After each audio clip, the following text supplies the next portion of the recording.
oxygen loading is underway and will wrap up at T-minus 3 minutes. And the second stage will wrap its LOX load at T-minus 2 minutes.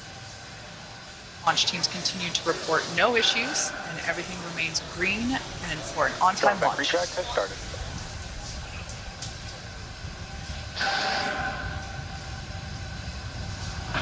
And here in just a couple seconds, you might be able to see the strong back arm as it does begin to retract. As Kate said, it will recline 2 degrees. We can just barely make out that the clamp arms are now beginning to move.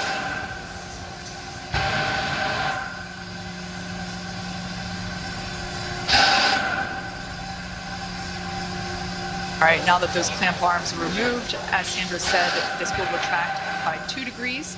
And then at liftoff, the strong back will retract another to 45 degrees, allowing Falcon 9 to clear. Strong back is part of the transporter erector, and the transporter erector is what provides the liquids and the gases and the electrical connections to the vehicle. It's also what we use to integrate the vehicle in its horizontal position, and we can see that 2-degree retraction just now complete. And the next call out that we should hear in about 20 seconds is that the first stage LOX load is complete.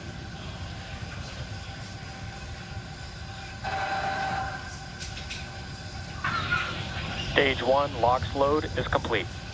And there we go, all of the oxidizer loaded on stage 1. Soon we'll hear that stage 2 LOX load is complete, and that will be the last propellant call out we'll hear today. Now less than 3 minutes until launch. Dragon is in terminal count and is on internal power. All right, there we heard the good news that Dragon is now on internal power.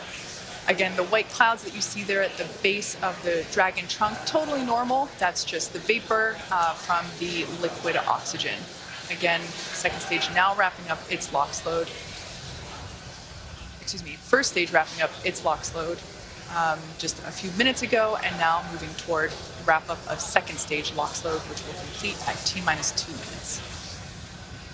Coming up on 2 minutes until liftoff, standing by for word that stage 2 LOX load has been completed.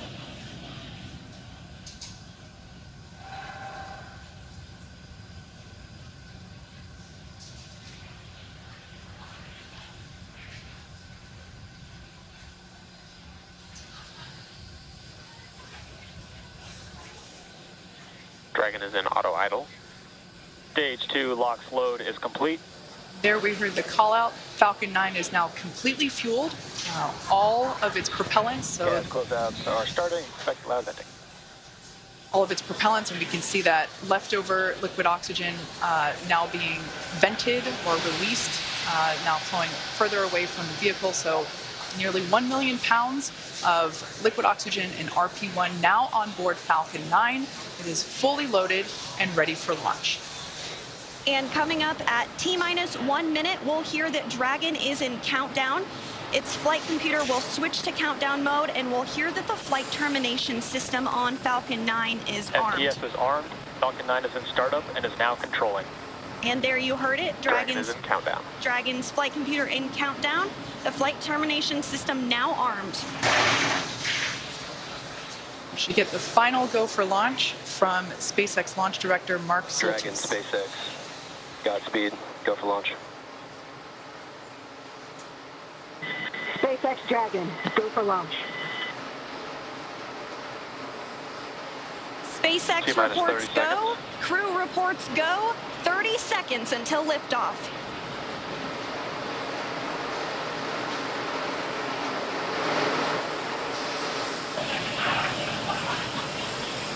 T-minus 15. 10, 9, 8, 7, 6, 5, 4, 3, 2, 1. Ignition. Engines full power. And liftoff.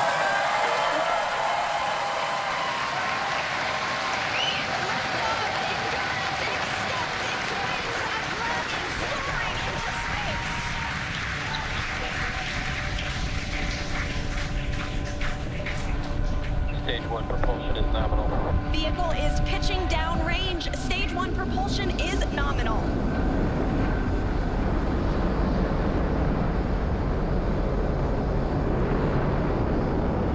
We're now at T plus 35 seconds into the 5th rotational crew mission on board Dragon and Falcon 9. Nominal power telemetry. Coming up in just a few seconds, we'll hear the call out for Stage 1 throttle down. Stage 1 throttle down.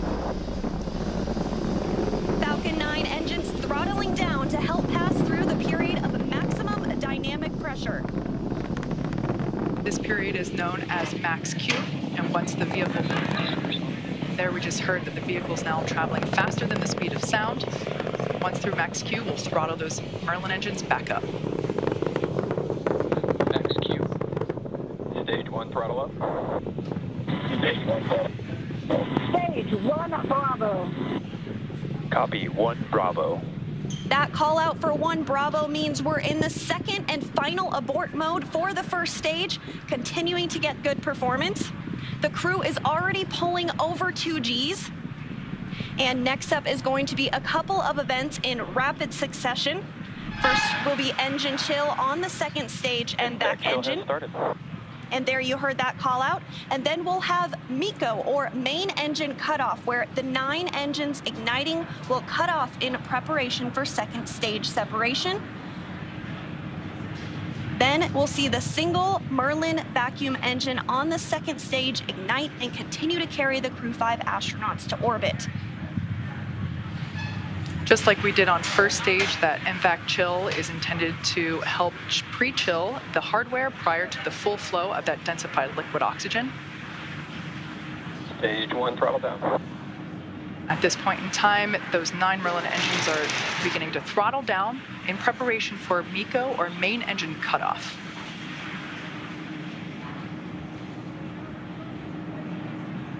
Standing by for MECO. And MECO. Stage 2 Alpha. And stage separation confirmed. Copy 2 Alpha. There we should see that second engine begin to ignite now. And obviously confirmed by the loud cheer behind us here at Mission Control Hawthorne. And we're also in 2 Alpha for the aborts if needed. Again, second stage is lit and continuing to carry the Crew-5 astronauts into orbit. We're now getting a view of the first stage after that stage separation. The second stage still being illuminated by that single Merlin vacuum engine, and that's on the right-hand side of your screen. First stage on the left-hand side of your screen making its way back to Earth. We will be attempting to land it on our drone ship, which today we are using Just Read the Instructions. Acquisition signal, Bermuda.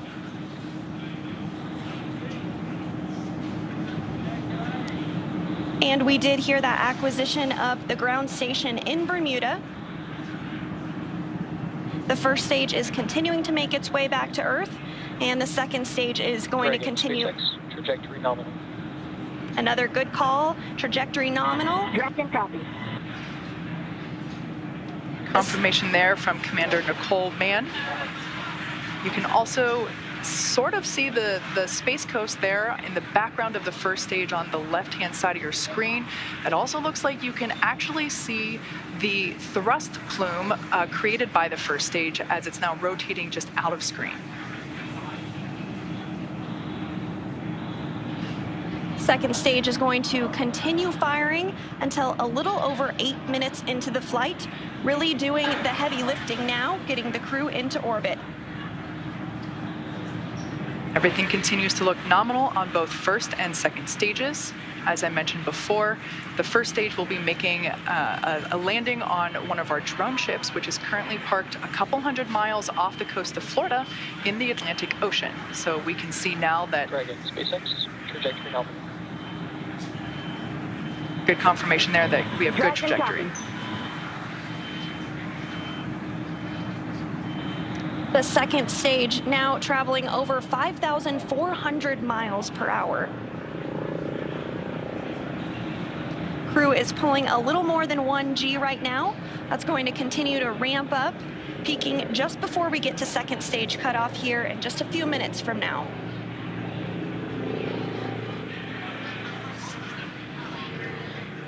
First stage will be performing 2 separate burns, a re-entry burn where we reignite 3 of the Merlin the Merlin M1D engines on the first stage.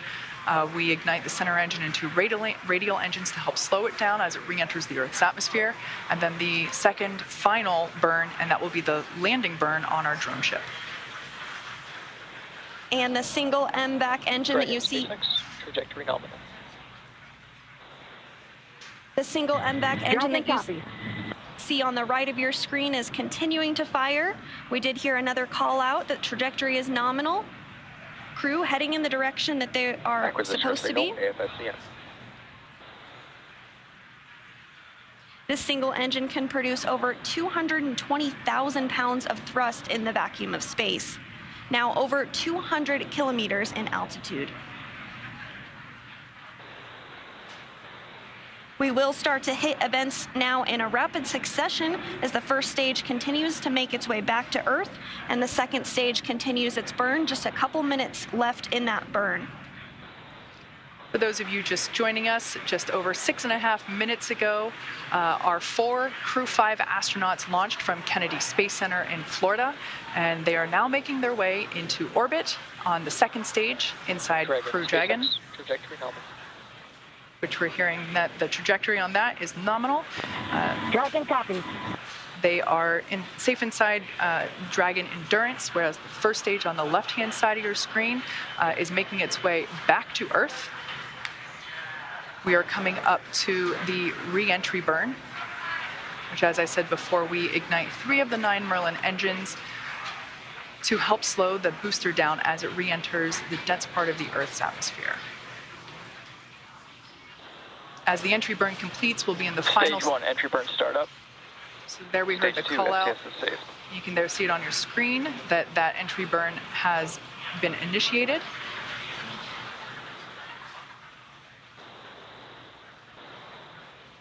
And as that entry burn completes, we'll be in the final different abort phases here shortly, which essentially correspond to areas along the very northeastern seaboard of the U.S. Stage 1, entry burn shut down. Great news, that entry burn was shut down, and then those last all the way across the Atlantic off the coast of Scotland for those abort zones.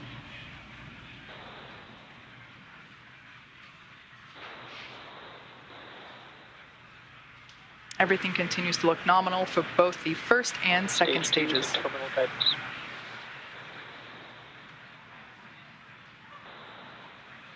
And the crew with the second stage still attached is now traveling over 13,000 miles per hour. We're about 10 seconds away from SECO 1. Copy, Shannon. Shannon, Stage 1, transonic. That call out for Shannon, Ireland, indicative of our final abort zone. After this, we'll see second stage shut off, and we'll be listening for confirmation of a good orbit, which tells us the crew and Dragon are exactly where they need to be. And there we had confirmation that the Stage MVAC 1 landing burn. has shut down simultaneously. The entry... Dragon SpaceX nominal orbit insertion. And you heard that call for a good insertion. We will coast for a few minutes. There we can see the drone ship coming into view as Falcon 9 attempts.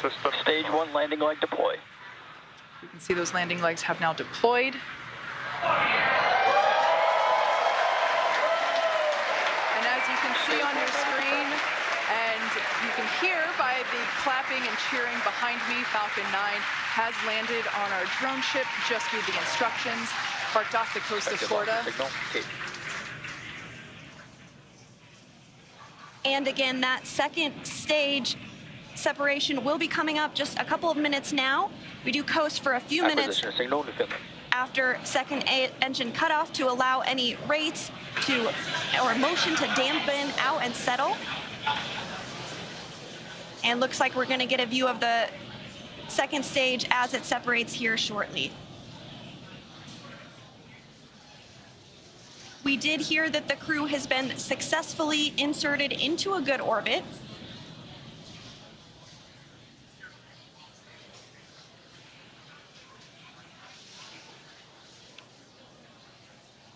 Again, the crew is still attached to the second stage.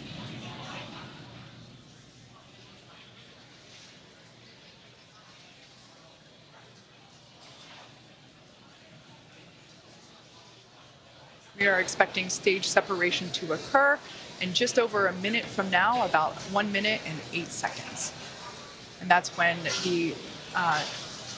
when the second stage will separate from the Dragon trunk.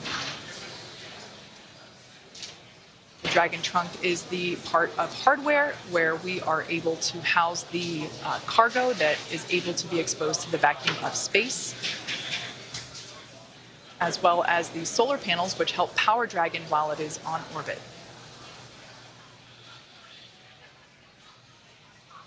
Again, that stage separation is now coming up in about 30 seconds. After stage separation, we will have nose cone deployment. Now that Dragon is in the vacuum of space, we will be able to open the nose cone and expose that forward hatch, which is what is utilized to dock autonomously with the International Space Station. And that nose cone does stay closed for the flight uphill to help protect all of the guidance, navigation, and control sensors. We are standing by for second stage separation.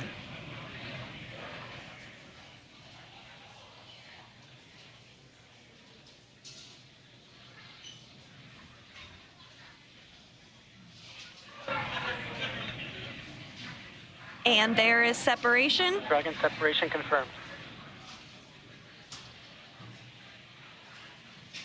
And Dragon, this is your launch director. Dragon copies and Dragon, this is your launch director on Dragon. On behalf of the entire launch and recovery team, it was an honor, a pleasure to be a part of this mission with you. And while October 3rd may belong to the Mean Girls, October 5th will forever belong to Crew-5. Godspeed, Endurance. Cheers.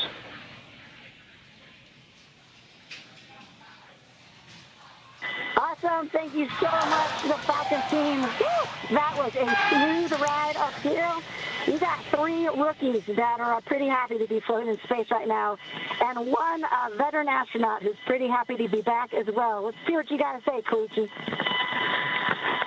Falcon team, it was a smooth ride, and I see all the 3 happy faces here back in 0G, and I appreciate all the help to give us a smooth ride and training, and thank you so much.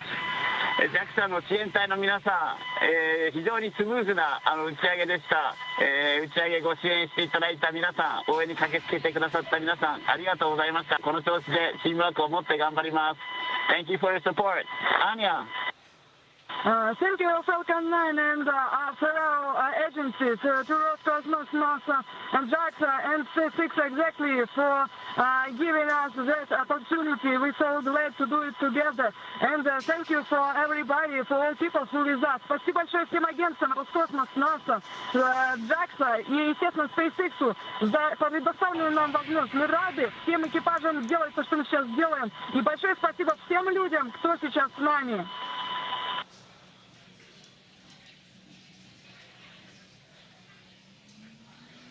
Some really nice words there from the Crew-5 crew, as well as... And Dragon, Falcon 9C, thanks for the words. Had a great ride. Have a good mission. We'll see you later. A wonderful Mean Girls reference there by Launch Director Mark Soltis, and then we just heard from Chief Engineer Dan Alex. And we just heard our first Quindar tone, indicating the crew is in space. Dehumidifier activation and service section Draco checkouts. Expected loss of signal, New Hampshire. Dragon copy. And Kate, it did look like we were getting our first views of that microgravity indicator. I did see that as well. And we're getting views now of the crew on orbit, 3 of them for the first time ever. We saw some cheers, some high fives. Looks like they're feeling great.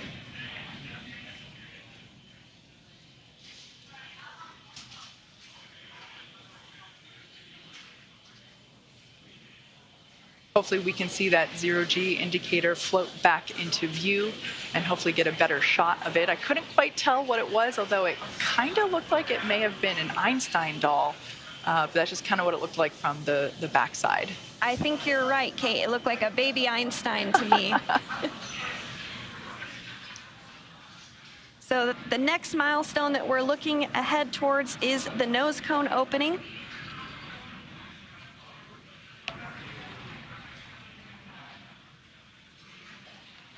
If you've just joined us, we had a successful liftoff exactly 16 minutes ago of the Crew-5 mission. They had an on-time liftoff from Kennedy Space Center at noon Eastern Time. They had a smooth ride up to orbit. The first stage landed successfully on our drone ship. Just read the instructions, and everything has been looking good so far. We are hoping to get another view on board Dragon once we're able to get that camera back. But so far, everything leading up to this point in time, we got a shot there of the MVAC engine, which is no longer firing. It is coasting with that it's attached to the second stage, which has been separated from Dragon. So everything was super smooth this morning, starting all the way back. I think we got here around T-4 hours, and super smooth countdown. Beautiful day from Kennedy Space Center. It looked like a gorgeous view from where Daryl and Bob were sitting. But yeah, we are standing by for the nose cone opening. Now that the Dragon spacecraft is in space, we are able to loss of signal in Finland. We are able to open up that nose cone and expose the forward hatch, which is what is utilized to autonomously dock with the International Space Station, but of course to protect that hardware as well as protect the guidance and navigation control hardware. We keep that nose cone closed during launch preparations and during the ascent portion. So as you can saw there momentarily, Dragon is in space, and the Crew-5 astronauts, all 4 of them are floating, or they will be able to float soon. We're hoping to get another view of that zero-G indicator once we're able to bring onboard cabin views back to you of the Crew-5 crew. We always like to see what the zero-G gravity indicator is. As you saw earlier in the webcast, Bob actually brought the zero-G indicator that he and Doug used on the Demo 2 mission, a lovely sequin dinosaur, which I also have one at my desk. Bob obviously has the one that went to space. Mine is a replica, but we love seeing these zero-G indicators. It's a really nice way to connect those of us on ground with the folks up in space. So as I said before, we are anticipating nose cone deployment shortly. I'm going to do a quick check-in, and there we can see now the nose cone, the hooks have been released, and we see that nose cone moving with a pretty up-close shot.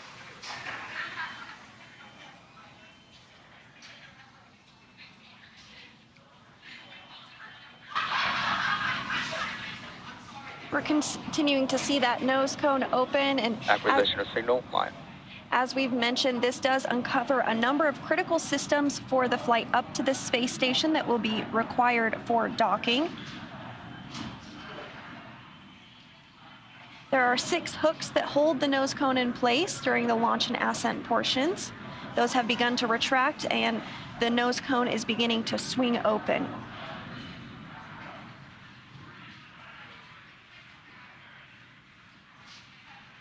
The nose cone is about 2/3 of the way open at this time, so we do expect it to be fully open here shortly.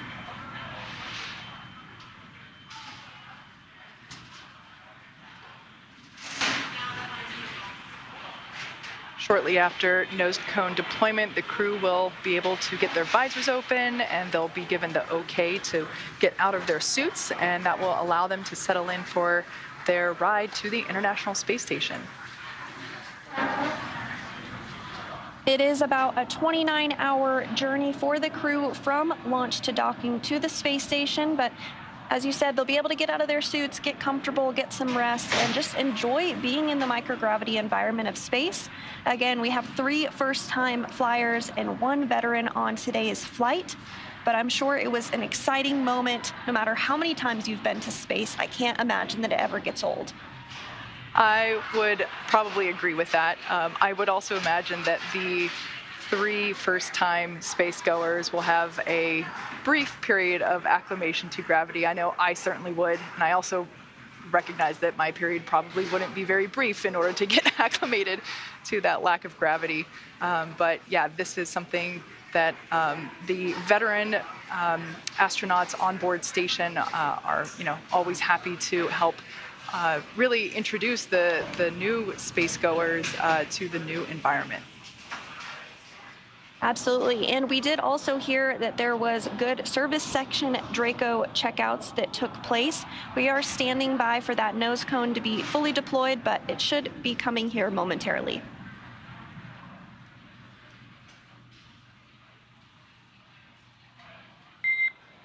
Dragon, we see a nominal nose cone opening, TCS and forward bulkhead Draco checkouts.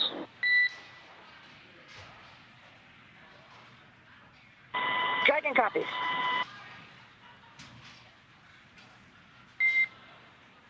Next burn is the upcoming phase burn per your displays.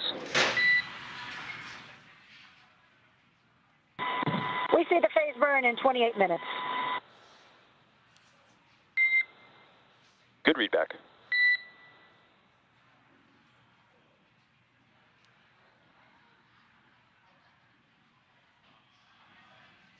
So you heard it there. The nose cone has fully been opened successfully. We had some good checkouts on the Draco thrusters, on the service section Draco thrusters rather. And we also had nominal forward bulkhead checkouts. That's right, and the astronauts should be getting the okay to doff or remove their suits in about 6 or 7 minutes. I would imagine that, as Sandra mentioned before, we do have 3 space newbies on board today. I would imagine that they would be pretty excited to get out of their seats. They've been in these seats for a while. The crew ingressed hours ago, and if I would imagine that the 3 folks and even the veteran, everybody would be excited to get out and be able to float around a little bit for the first time on this Crew-5 mission. Yes, absolutely. And you do see the crew working through some procedures there on the touchpads that they do have in front of them. They'll continue to have those available for them throughout their flight uphill. Again, this is going to be about a 29-hour launch to docking for Crew-5.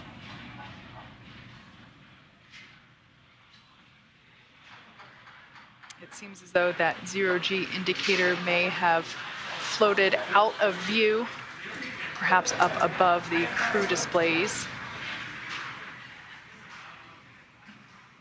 We can see that the visors are up. Dragon, SpaceX, environments are looking good for suit doffing. For today, we can leave the camera configured for a little while longer, but at this time, you are go for 4.012 and 4.300. As a reminder, please stow the suits with the visors closed. I'll copy. Okay, Dragon copies. We are go for 4.012 and 4.300. We're going to keep the cameras configured, and when we stow the suits, we'll do it with the visors closed. Good readback. At this time, you're also go to tell the world a little bit about that stowaway we saw shortly after second engine cutoff.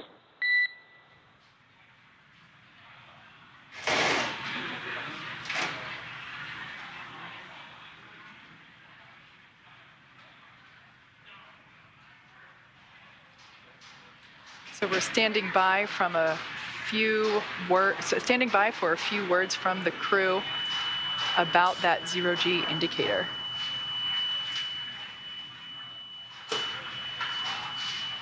And there it is.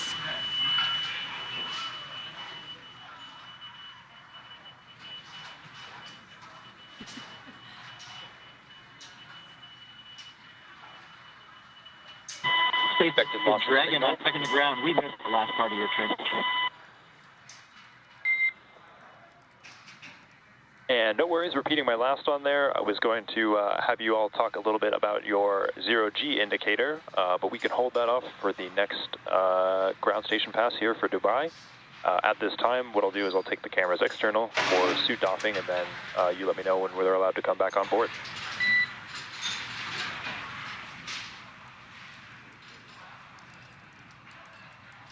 Okay, Dragon copies, so we'll let you know when you come back on with the cameras, and we're excited to talk about our stowaway here. Okay, Dragon copies and working. And it does sound like we are in a brief expected loss of signal with the crew. This does happen from time to time when we're in between our satellites, but we will have views and communication back with them here shortly, and we're looking forward to hearing their words on their stowaway and what that special meaning is for the crew. So with Crew-5 now successfully on orbit, let's head over to our counterparts at Kennedy Space Center in Florida. Daryl, it was spectacular to watch this launch from here in Hawthorne, but tell me, what was it like to see it on the ground? It was amazing. First of all, we got an idyllic day right here on the Space Coast. I mean, the temperatures are like, mid 70s. There's a cool breeze. Phenomenal launch. Bob, I want to get your thoughts. You've flown, you've watched. This was pretty perfect. No, this was just outstanding. It was picturesque, with the blue sky, the blue background, a beautiful day here in Florida. The only thing I wish was that I was there with them, because that is the one place that is better to watch a launch from than right here at the Kennedy Space Center is on board the rocket ship. I got to believe that. And though we weren't on board, we did get to watch the views as we were going up and saw them land the booster, which, by the way, that booster also going to be SpaceX's and NASA's Crew-6 booster. So more the reuse, NASA taking advantage of that as well. Absolutely. Every chance that we get to reuse a capsule or reuse a booster kind of drives down costs and increases the opportunity for more folks to fly in space. Now I'm headed out to take a swim, right? I mean, this is just perfect out here. Bob, thank you for your thoughts. And now we're going to move on. We've got an interview here with Robin Gatens, the director of the International Space Station, who also joins us here. And you got to experience the launch from right here outside the press site. And I want to ask you, how did you enjoy it? Well, it's always exciting to see launch to the International Space Station. I've seen many, but especially to see a new international crew headed to the International Space Station was very exciting. And of course, you nailed it. Beautiful day. Really glad we got this one off today. Absolutely, and they'll make that 29-hour transit to the space station. You're the director of the International Space Station, so I want to ask you, I heard there's a book coming out there have been books before about the International Space Station, but a new one's coming out.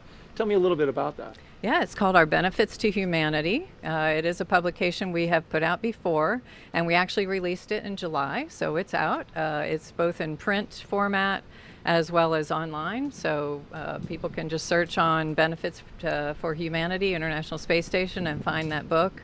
And it highlights all of the wonderful research that's going on the space station. This crew will be doing over 200 experiments during their time on the International Space Station, ranging from medical kinds of research that will help treat diseases and produce new drugs here on Earth, regenerative medicine. One day we might even print organs for transplant on Earth. We have earth science going on Space Station, a number of climate instruments to help us understand Earth's climate.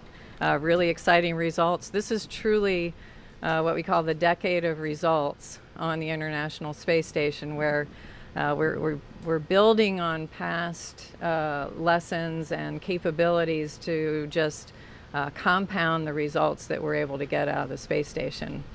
And 235 investigations, 76 new ones, and you mentioned the decade. 2 decades, more than 2 decades, the International Space Station has been operating. You mentioned some of the science that they're going to be doing. Now I'm wondering if you have a favorite that you've kind of identified, like, oh, I can't wait to find out the results of that. Well, I've been tracking a lot of them. I'm really excited about some of the medical things. We're flying again a payload by a company called Lambda Vision, and they're producing retinal implants that could be used to help patients with ocular degeneration. So that's really exciting. I'm excited about what we're learning. You know, with respect to the climate, we got brand new climate instruments up on board. We've got companies learning how to make better products through their research on through the ISS National Lab and their work on the space station. So I'm also excited about plant research going on Space Station. I think that's not only important for future exploration missions, but also to help us grow plants in harsh environments, small spaces here on Earth. And also NASA, while doing all of that, is continuing to work towards its ultimate goal of getting to the moon, going back to the moon and sustaining our presence there.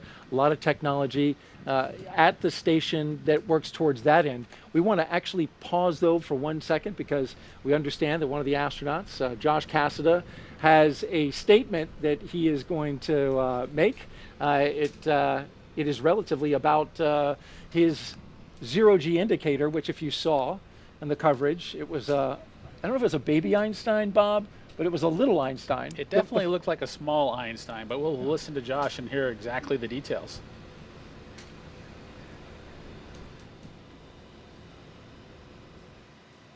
Let's listen in.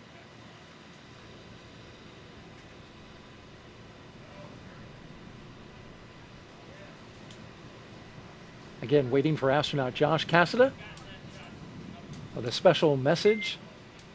And Dragon, cameras are internal. SpaceX.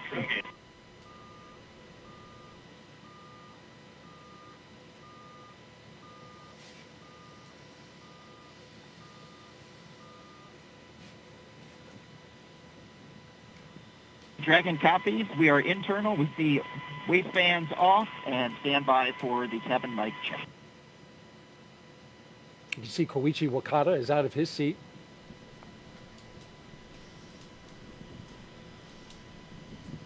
Yeah, this SpaceX Dragon from the cabin mic com check. And Koichi, I've got you 5x5. How me? Mike, we have you loud and clear also. Great news, and we're also getting some great views inside the capsule here, so if you all want to get a chance to talk about your indicator, we'd all love to hear some.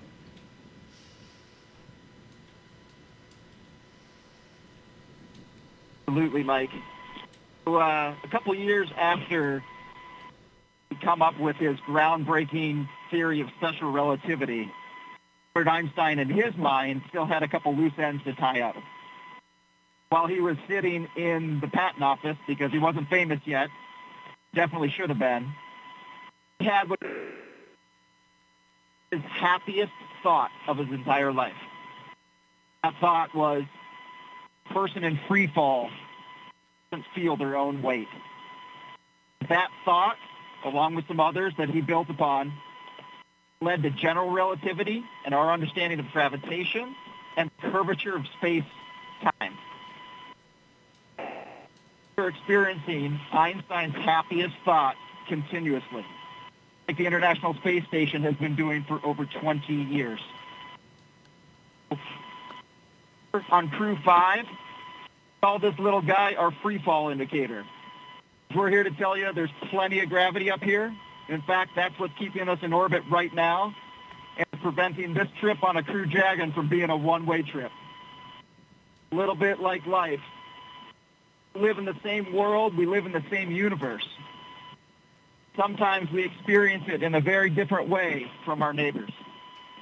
We can all keep that in mind. Hopefully we can all continue to do absolutely amazing things, do it together.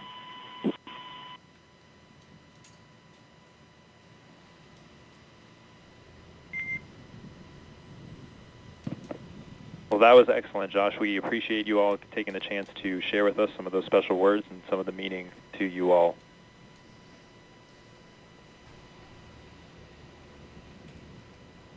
tell you, my crewmates are just happy that we didn't break out a dry erase board and get into more details. We'll chat lensing later. Absolutely. A message from at this time, astronaut Josh Cassada, the pilot of Crew-5, and his fellow astronauts and cosmonaut, floating in space high above the Earth as they head to the International Space Station with a special message about Albert Einstein, who is represented there floating around space as the zero-G indicator, but then also a nod to his theory of relativity. E equals mc squared, I believe, Bob. Well, there are a lot of great things that Einstein was responsible for, and I would just say that maybe there are 5 folks experiencing his happiest thought on board the Dragon capsule just right now. Absolutely, and NASA is looking to return humans to the surface of the moon, and this is part of it, going to the International Space Station. We mentioned some of the efforts in going up there, and of course the science that's going to be done by Crew-5. We're looking forward to that as well. Some final thoughts, Bob, about the day today. Well, it was just a wonderful day, a chance for me to relive the launch experience with the Falcon 9 and the Dragon capsule, and I'm just super excited for the Crew-5 and little Einstein on board and in free fall right now. A very special moment indeed. Before we wrap up, I want to send it over to Megan Cruz, who is with Deputy Administrator and former Space Shuttle astronaut Pam Melroy. I am Pam, and I have just been chatting about how wonderful of a day this was for a launch. Oh, it's a gorgeous day here at the historic Kennedy Space Center. For me to see the next generation of launch vehicles launching to the space station was thrilling. And also the next generation of young explorers. You know, you and I were talking about a young boy here, guys, that bought a space suit, an astronaut suit from downstairs at our store and was wearing it around and running around. How cute was that to see him so excited? Well, I found it pretty cute to see the 3 rookies who were on the flight, as well as my very dear personal friend, Koichi Wakata, who I flew with in 2000 to the space station. So I'm inspired by both the young and the experienced. And speak to me about that like you said, you've flown on the space shuttle 3 times. Talk to me about that ascent, how it must feel as they're going up through the atmosphere. It's absolutely a remarkable experience, and I found myself thinking as I was looking at the schedule for this rocket, how physics drives so much of what we do. So it's very similar in the timing of everything, but the space shuttle was a little bit of a wild ride, I have to say. It had a lot of vibration, particularly the first 2 minutes. But you know, it's a very different experience when you're here on the ground. It always brings tears to my eyes. I pray for the crew. When you're inside the vehicle, you're having a blast. So I'm glad to hear that they were having a blast. Talk to me about why these commercial crew missions are so important. Well, they're really important to us for a lot of different reasons.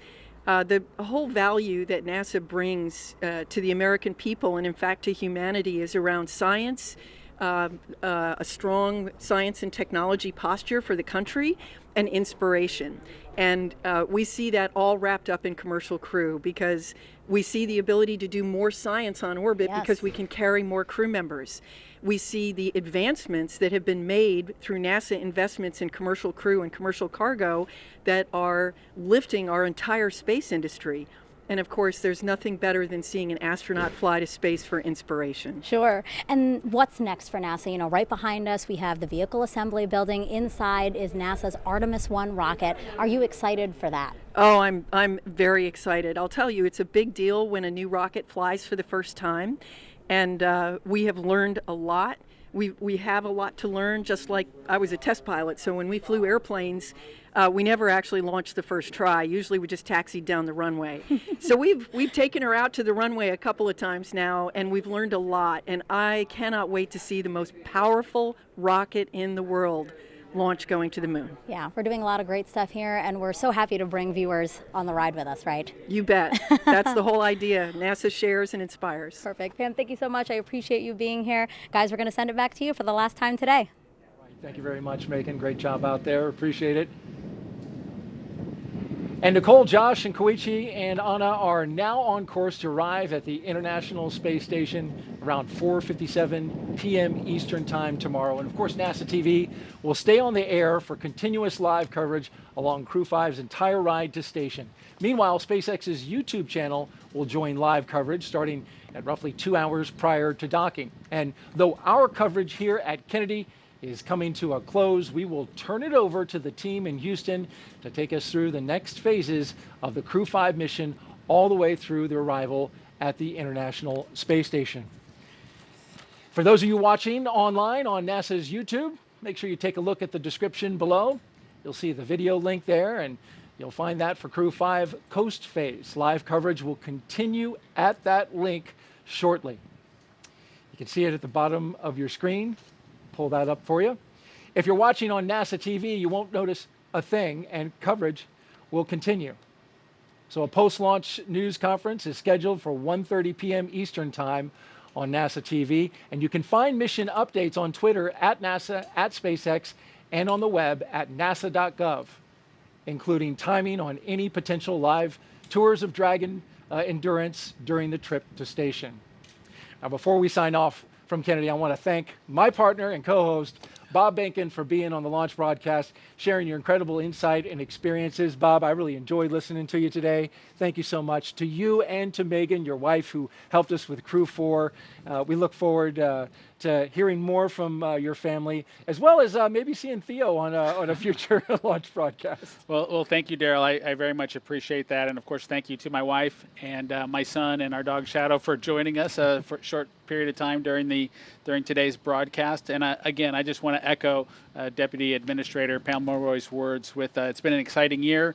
The Crew-5 folks are just getting started on their excitement for the year, if you will, on their way to the space station right now. But we've got an Artemis 1 rocket over there, the SLS, in the vehicle assembly building. Looking forward to seeing that back out on the pad and getting her launched later this year. Coming to a launch pad soon, mid-November, we all hope, and we're looking forward to that as well immensely. Huge thanks to all of our guests for joining us today, and thank you to all of you for watching. Here now are the highlights from the journey we took today, and just a reminder from here at the Kennedy Space Center to keep looking up.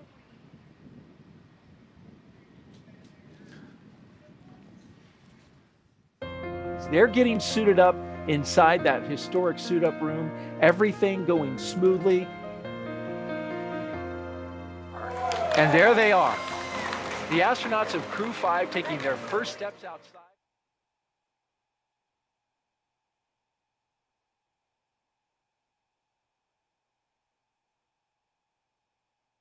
9, 8, 7, 6, 5, 4, 3, 2, 1.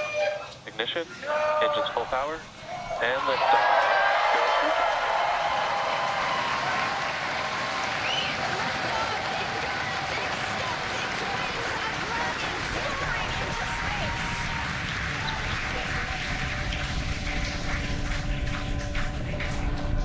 Stage 1 propulsion is nominal. Vehicle is pitching downrange. Stage 1 propulsion.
sequence start.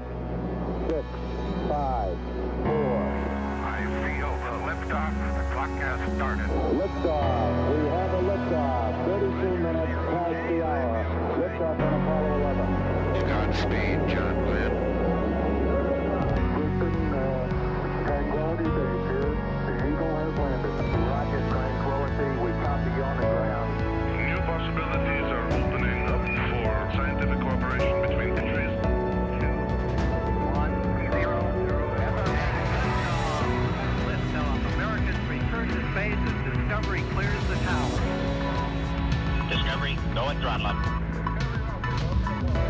Thanks to you and to everybody in the shuttle program. The crew is go for launch. We have followed in their footsteps to get us where we are today.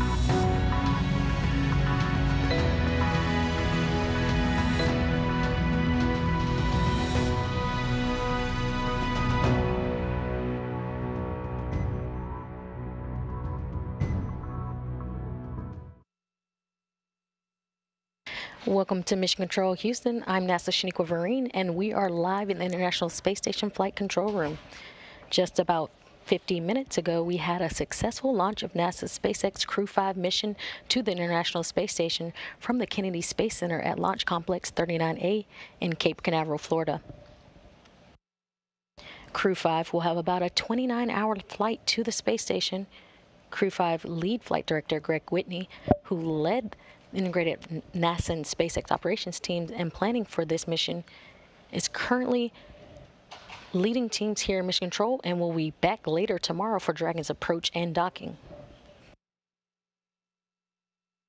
Crew-5 astronauts consist of NASA astronaut and Dragon commander Nicole Mann, NASA astronaut and Dragon pilot Josh Cassada, mission specialist JAXA astronaut Koichi Wakata, and Russian cosmonaut Anna Kikina. Expedition 68 is currently aboard the International Space Station, including the Crew-4 astronauts, NASA's Kjell Lindgren, Bob Hines, Jessica Watkins, and the current station commander and European Space Agency astronaut Samantha Cristoforetti. They arrived back in April of 2022 and are set to come home next week. Also aboard the station is NASA astronaut Frank Rubio and Roscosmos cosmonauts Sergei Prokopyev and Dmitry Patelin of Roscosmos, who recently arrived to the space station aboard a Soyuz spacecraft. With the addition of Crew-5, we'll have 11 people aboard the station for a short period of time.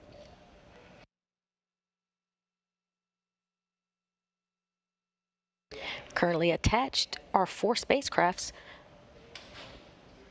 including the SpaceX Crew Dragon Freedom, which brought up the Crew-4 astronauts, a Russian Soyuz MS-22 cruise ship, and Progress 80 and 81 resupply ships.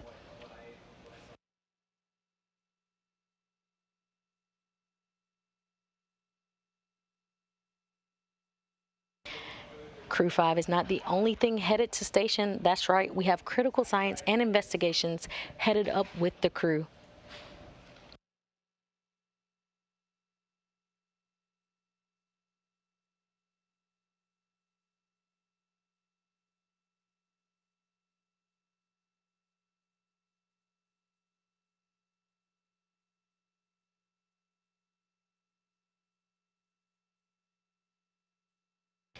Here are some details on the science the crew will work on their mission.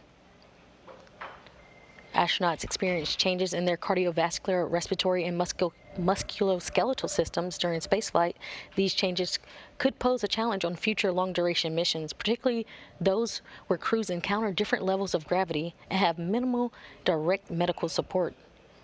CardioBreath, a Canadian Space Agency investigation flying with the crew, examines deconditioning of the cardiorespiratory system and how it affects the control of blood pressure.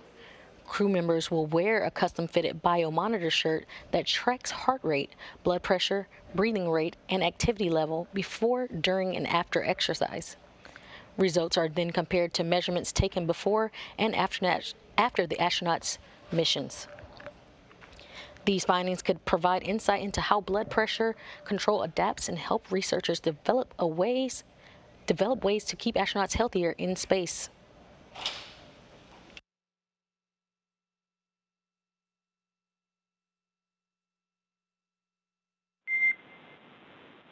Dragon, burn complete, nominal burn. Next burn is the phase burn per your displays in approximately 20 hours.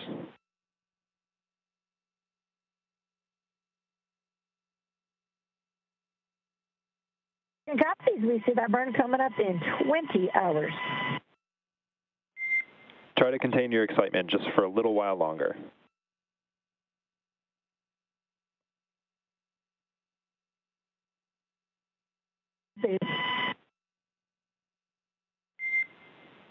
And when able, we do have some words for Josh to plan or to talk through some of the actions we wanted to take on his suit.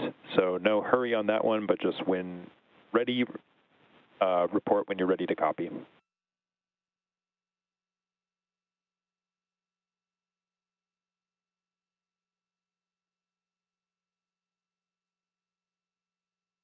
Good, Mike. We're ready to copy. Okay, Josh, I've got 4 items here that we're looking for your eyes on. So I'll kind of go through the first 2 first, and then the second 2, because the first 2 are a little bit connected, and then the last 2 will be pretty straightforward. But first item that I have is that what we'd like you to do is remove the middle seat foam of your seat, and then verify that the seat side umbilical connection is secure by pressing firmly downwards directly above both latches. That's one firm push above each latch, and let us know if you hear any clicks or tactile feedback. How copy?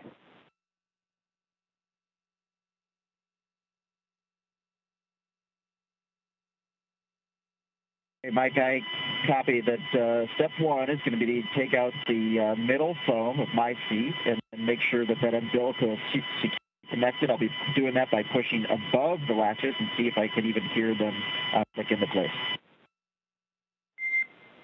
That's correct, and that's going to be, for the above, it's going to be kind of directly into the seat itself.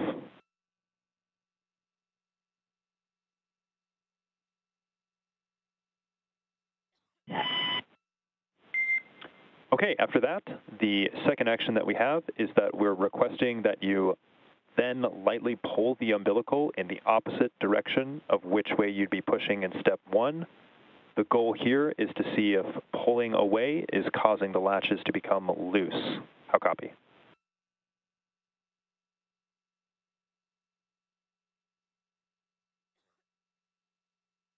Okay, copy. After step 1, I will pull away from the connection and see if that makes the latches come loose. Yep, and just for full clarification there, we're looking for just a light pull there, nothing too forceful.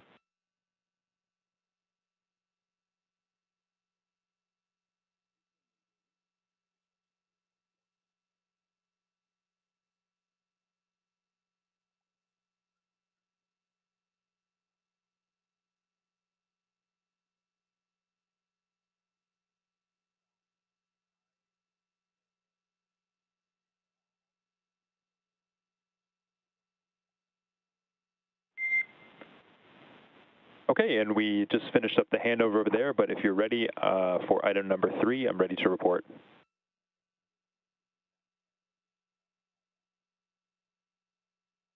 Copy on items 3 and 4. Okay, item number 3 is to inspect for any FOD around the inflatable visor seal, taking extra care around that polycarbonate portion of the visor.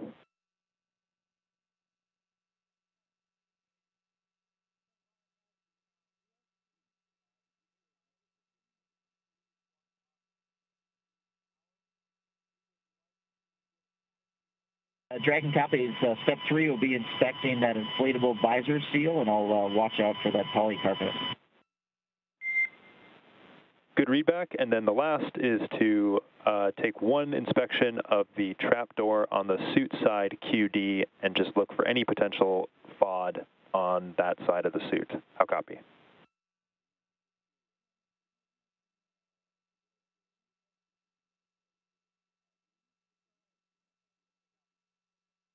And the copy on step 4, I will go ahead and check the trapdoor on the QD side and just see if there's any FOD in there on my suit.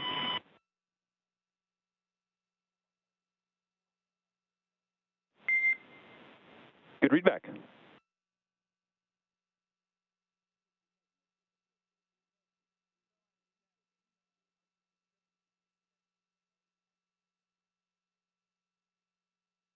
Hey, Dragon copies all 4 of those steps. We'll put those into work. We'll report back in 7 minutes and let you know how they went. And then can we get big picture words on the plan after that? Are we going to be doing another suit leak check here before the end of the workday, which we're happy to do, or do you want to push that off? Great question. Overall, we are not recommending another leak check at this time. We're just getting a little bit more insight into the current status, knowing that we'll have the leak check for approach is going to be our first time stepping back into any kind of suited activities here. That may change if we discover something on here, but right now we're not planning on having you all re-perform a leak check today.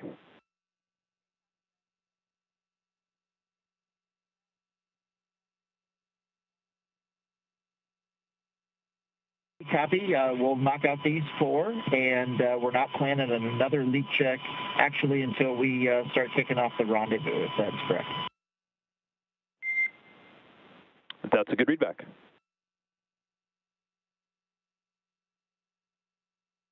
Thanks a lot, Mike. We appreciate it.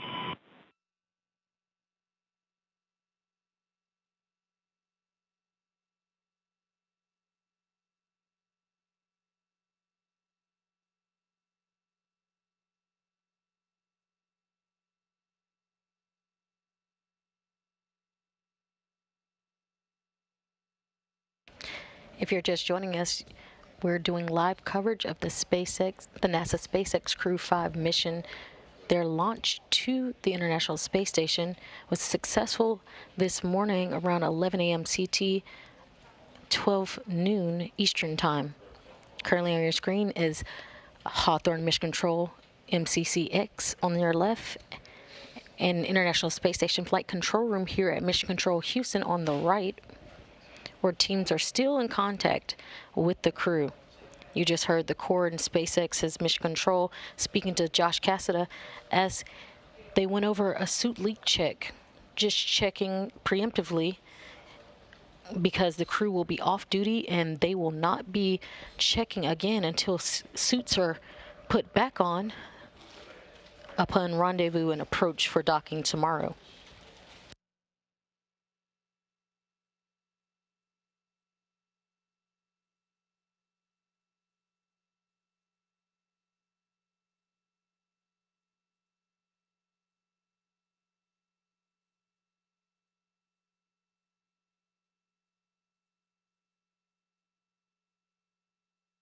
You'll hear calls throughout today's coverage from Dragon to Ground to the crew as they come up from the Corps in MCCX.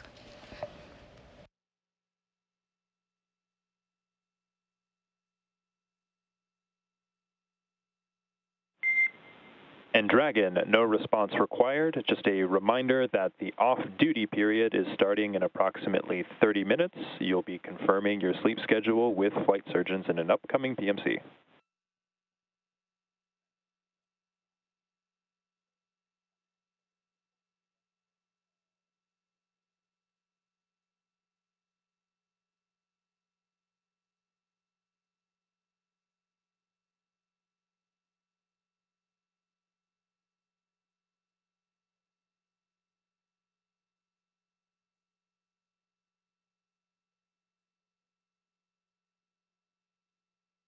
And you just heard the Corps to the crew reminding them that they are off duty, and that's 12:30 Central Time, 1:30 Eastern Time. So just about 29 minutes from now, the crew will be off duty, and we may not hear calls any longer to the crew,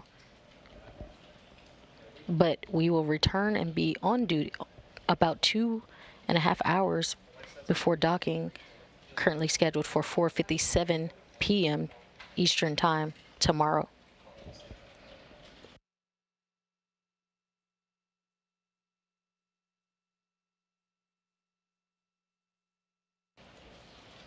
Speaking of docking, there's been a lot of preparations that have taken place to prepare the orbiting lab for Crew-5's arrival. In the days leading up to docking, the crew moved stowage around to make sure the docking hatchways were clear and supplies were ready for Crew-5.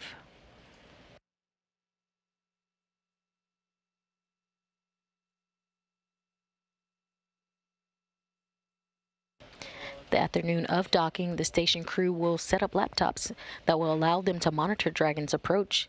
These tools will be monitored and mirrored down to the ground for flight controllers to see as well.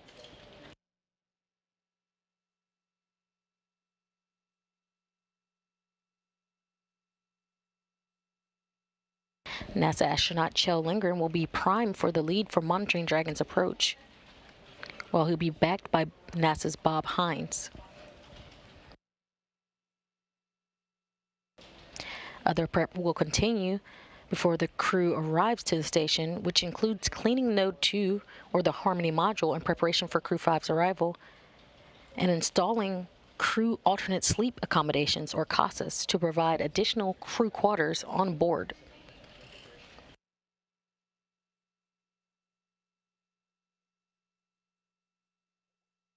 With 11 people and only 7 permanent crew quarters on the International Space Station, some of the crew will also sleep inside their Dragon spacecrafts.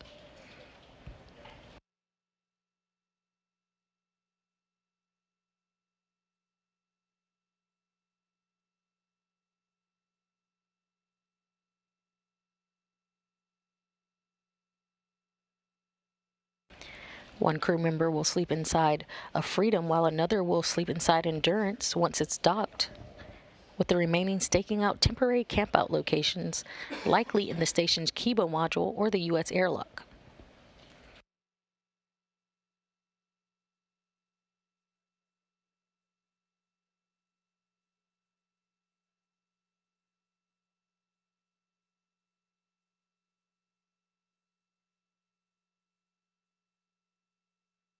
As approach and docking continues, the crew has about a 29-hour approach and rendezvous phase for the crew to arrive at the International Space Station.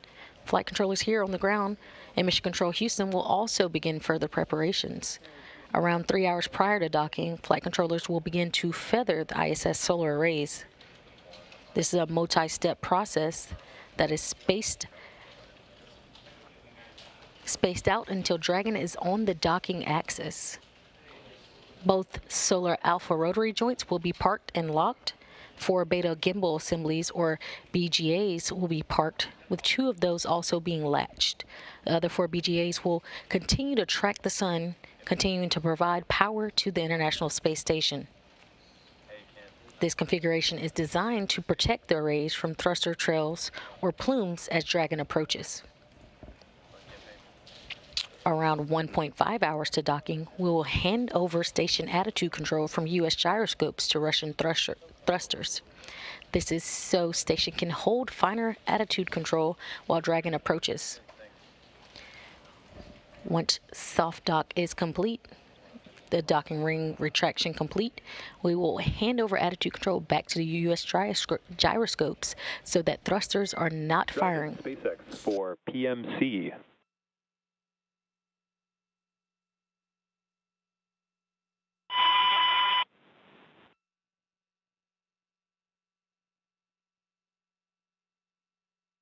Go ahead. SpaceX Dragon, we would like to get out the suit now, so for PMC, could you wait for 10 minutes? Not a problem. We have a lot of window for the PMC. Just let us know when you'd like to take it. Okay, yeah, we'll get back with you. Thank you.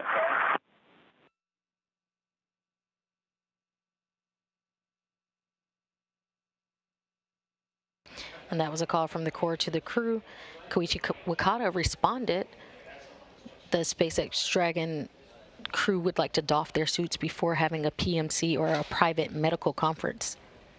This is standard procedure for any approach and docking in a spacecraft, and the crew is doing fine. They will let the Corps know when they are ready for those PMCs.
If you're just joining us, you're watching live coverage of NASA's SpaceX Crew-5 mission to the International Space Station.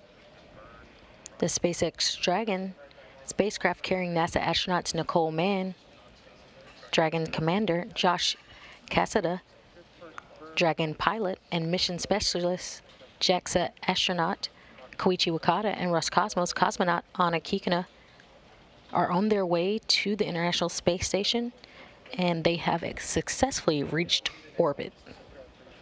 They're in for about a 29-hour rendezvous until they approach and dock to the International Space Station. We're expecting docking to commence around 4:57 p.m. Eastern Time tomorrow.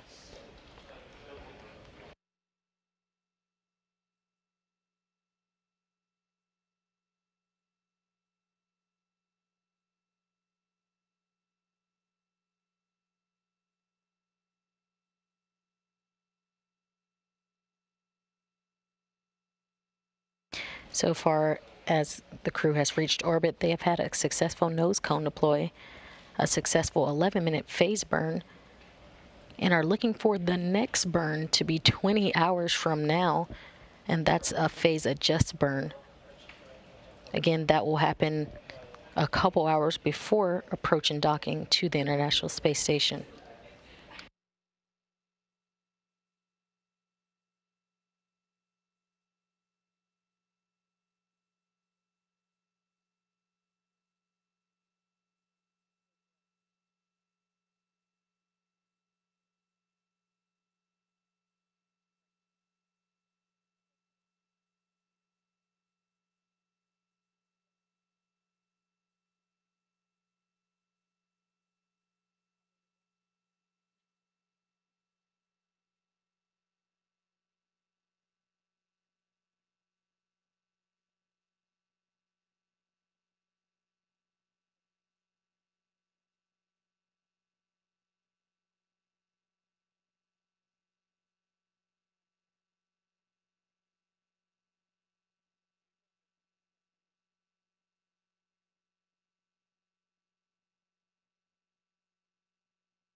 You won't see any cabin views for now. You currently have views of MCCX, that's the SpaceX Mission Control Room in Hawthorne, California on the left, and you see the International Space Station Flight Control Room or Mission Control Houston on your right. The crews are currently doffing their spacesuits or taking off their spacesuits, and they will then have a private medical conference with flight surgeons here on the ground.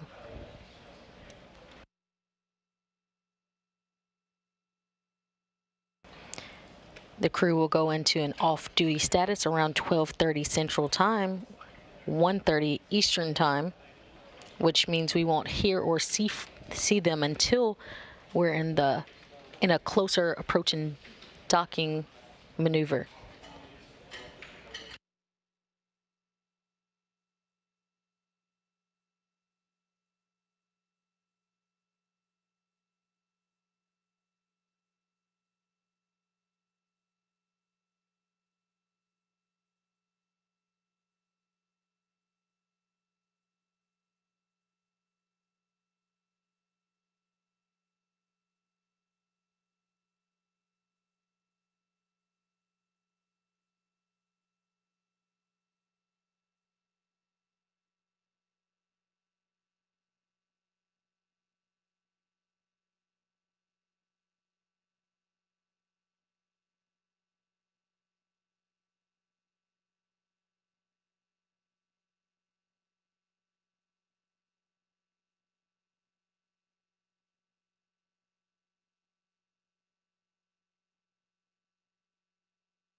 You're looking live at Mission Control Houston, the International Space Station Flight Control Room, where we just had a successful launch at 11 a.m. Central Time of NASA SpaceX Crew-5 mission. The crew successfully launched and are now in orbit, heading towards the International Space Station. Dragon had a successful separation and nose cone deploy. It now begins what's called an activation and rendezvous phase of the mission. During this phase, Dragon is configured for an on-orbit operations. The phase begins after separation from Falcon 9 and ends with the completion of the final co-elliptic burn. The initial orbit that was met today was 190 kilometers by 210 kilometers, with those values representing the perigee and apogee of the orbit, or the lowest and highest point over the Earth. That means that the orbit isn't a perfect circle, but more like a slight ellipse. Over the course of the next 28.5 hours or so, Dragon will execute a series of burns, the next not being for 20 hours post that phase burn that they had after coming into orbit. But these burns will then gradually raise its orbit to align more closely with the station. There are 5 major burns, or firings, of those Draco thrusters on Dragon that will bring the spacecraft close to station before they begin a final approach maneuver. The first major burn, which was the phase burn, is performed at the first apogee. We had that. It was successful, had a nominal burn of 11 minutes, and that raised Dragon's perigee and put Dragon into a higher altitude. The next burn, which is based on the orbital data, is going to be the boost burn, which raises Dragon's orbit until its orbit reaches an altitude just 10 kilometers lower than the space station. Followed soon after by the close co-elliptic burn to place Dragon on an orbit. SpaceX Dragon on Dragon to ground for suit 3 suit. Go ahead, Josh. I'm ready to copy.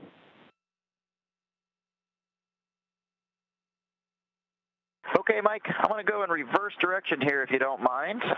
Check the QD connection on the outside of the suit, and that trapdoor was clear of any FOD. Also inspected the visor seal. I did find no damage to the seal at all, but I did find a hair that was on the top of the seal. All I know is it wasn't Koichi's, but I'm pretty sure that wasn't the problem.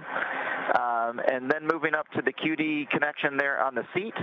Step 2, when I pulled away, it did not cause the latches to disconnect. But I know you're waiting for it. Number 1, that actually worked. Pushed on the connector and found that the bottom latch clicked into place. So when I did that very first step, I think I found the source of our problem. Okay, copy that. So just running through the reverse list here, the QD on the suit side was clear of FOD. The visor seal did not have any damage, but you did find a hair. Koichi has been exonerated. The QD on the seat you pulled away and no latches disconnected. And then when you did the QD push, the bottom latch closer to the seat bottom did click into place.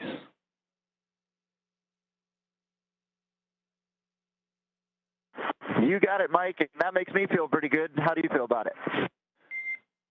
We're feeling pretty good about it as well. We'll talk about that here more on the ground and see if there's any further actions or troubleshooting we want to take. But for now, we're good to call it for troubleshooting there. So thank you for your effort and investigation.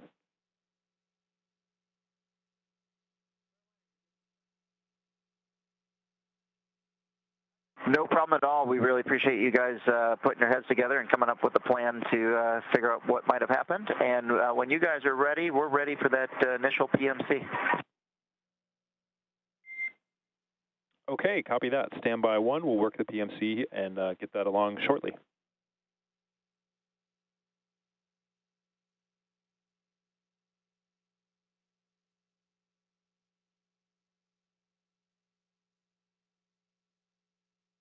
And you just heard NASA astronaut Josh Cassada talking to the SpaceX core Michael Blasco about a suit leak check that happened a little earlier on, checking the umbilical for FOD, or that foreign object debris. Josh did confirm that there was a loose latch and it has now been rectified. The crew is now going to talk to a flight surgeon here on the ground for a private medical conference. You will not hear this conference. It is private, and the crew, this is standard procedure for the crew.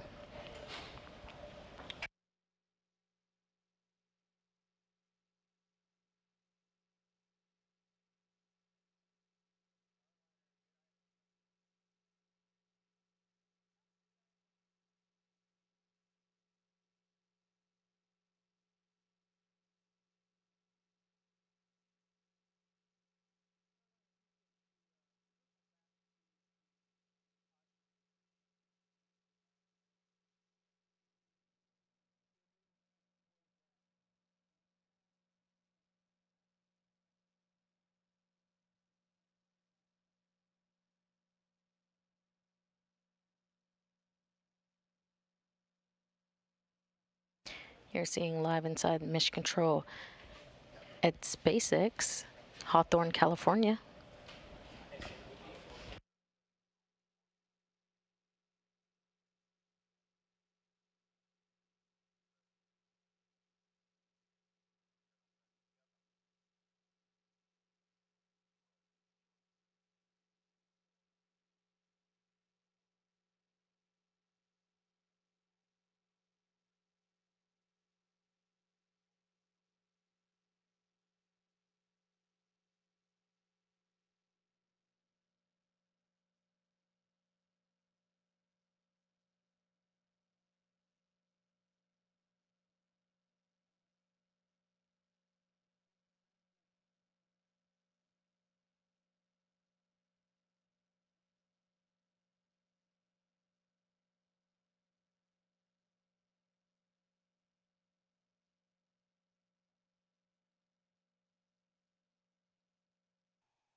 I feel the liftoff. The clock has started. Roger, 0G, and I feel fine. Houston, Tranquility Base here. The Eagle has landed. Roger, Tranquility. We copy you on the ground. New possibilities are opening up for scientific cooperation between countries.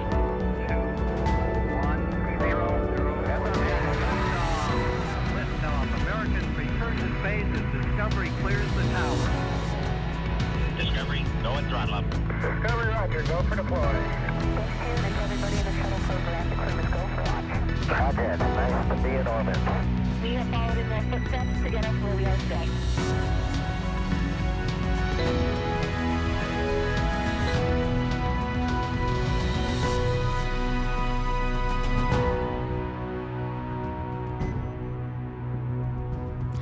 Hello, and welcome to NASA's Kennedy Space Center in Florida, where we just watched a beautiful Crew-5 launch on the most beautiful Florida afternoon.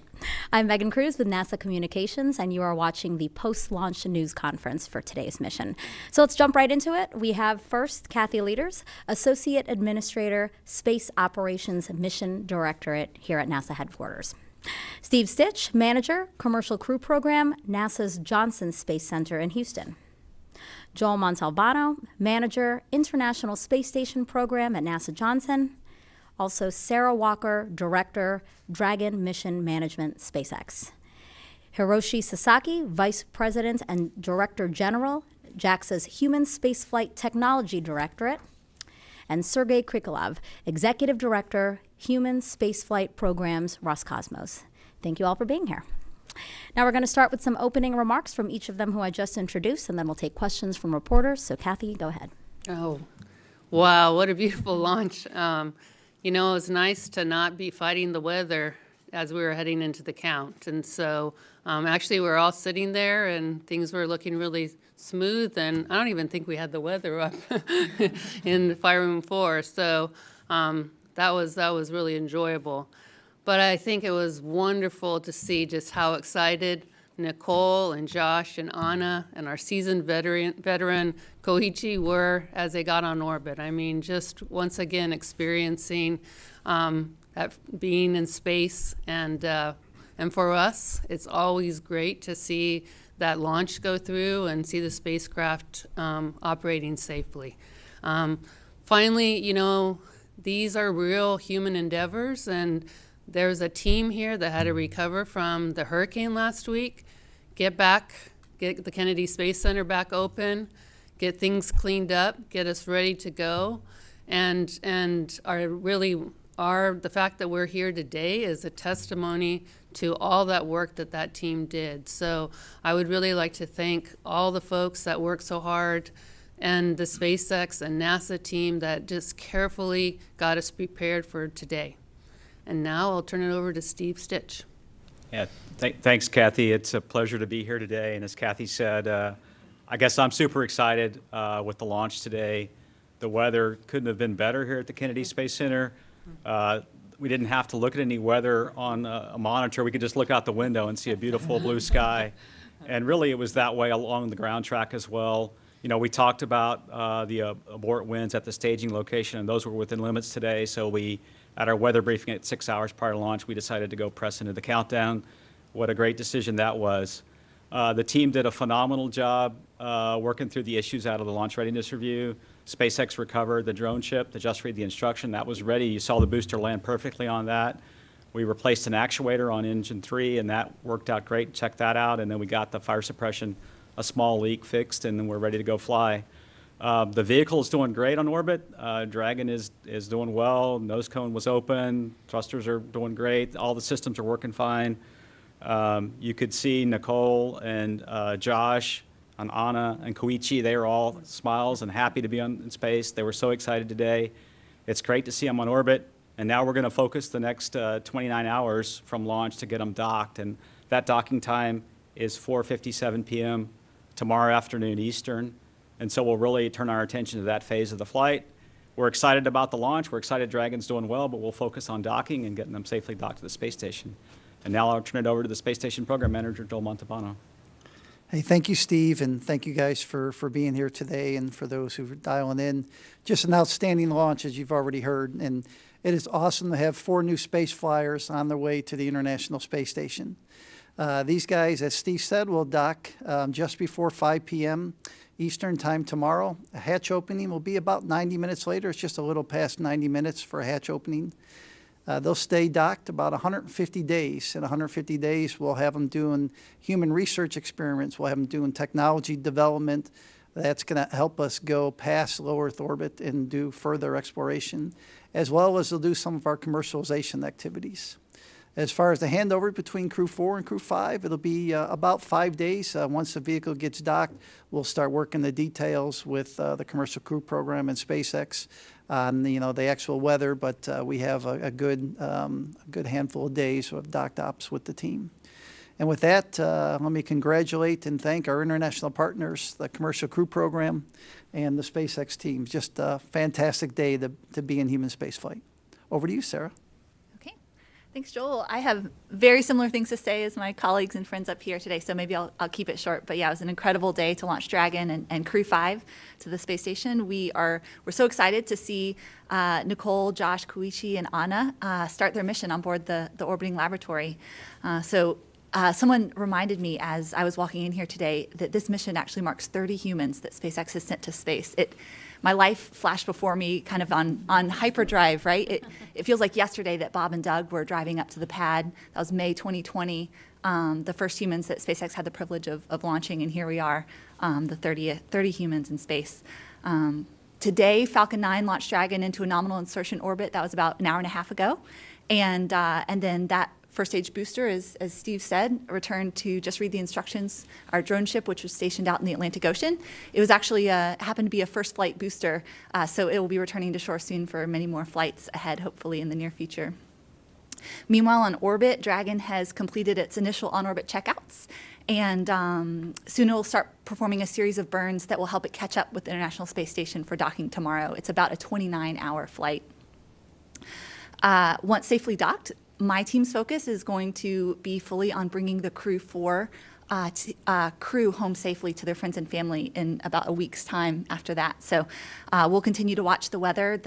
The vehicle that is on board supporting the Crew-4 mission is healthy, and we'll watch for those conditions to safely bring the crew home and safe for our recovery teams as well. So thanks to the 45th Space Delta for enabling this launch today. Thank you especially to NASA and JAXA and Roscosmos for collaborating on this. How incredible, actually, that I have 3 nation space agencies here at the table representing this mission. A huge partnership and collaboration. So thank you for your partnership. Sasaki-san, would you like to give some words? Thank you. Introduction. I'm Hiro Sasaki, Vice President JAXA, in charge of the human space flight and space exploration. This is the 3rd time to see Crew Dragon launch, but every time it's very beautiful. And on behalf of JAXA, I'd like to express my sincere thanks to every single colleague who has been devoted to the launch while facing the tough time under the hurricanes. But the mission is still going on, but I'd like to congratulate all of you on the successful launch.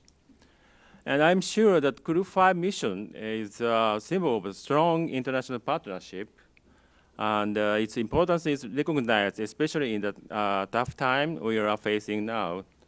I do believe that the international partnership has been and will continue to be a key to bring us a variety of benefits unavailable without the ISS. This is the 5th flight for Japanese astronaut Koichi Wakata.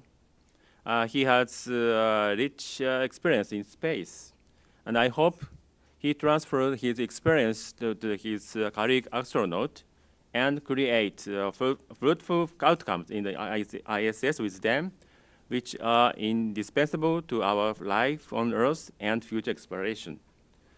I'm confident that Japan will continue to take a significant role in the human endeavor by making the best use of our expertise and open new era with international partners. Once again, congratulations on the successful launch.